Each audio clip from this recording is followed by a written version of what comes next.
abikiriza kanisa ya St John's Chendagara barugireho batunga okugarukwamu bwa nyuma yo kumara ubwire buringwa barinzira uburisa bwabo.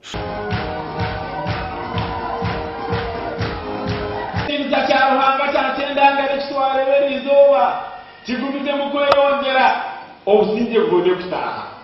murinde kimwakwasibwa mutebekanise nyoyo yanyu. Omu butumwa bwa Bishop ayahanangiriza abikiriza kwihara rwango kiwareba kitakisoboruca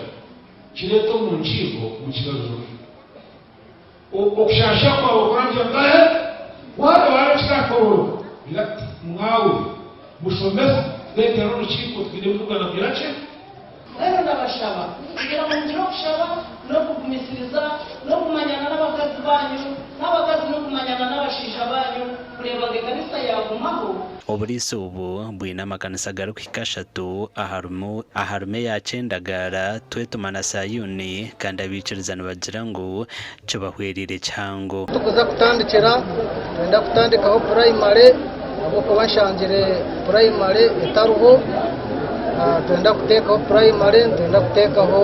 technical institute bayete isebibi bagira kusasira bagira kwehayo kandi bagira ubushobozi nibwo kanisa ya Kristo yaragiye mu mwisho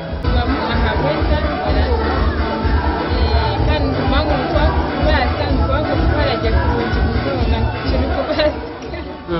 ebi byona behendera baronda barukika 22 batirwe hw'imikono amakuru agagasha kwa Anthony Atwine.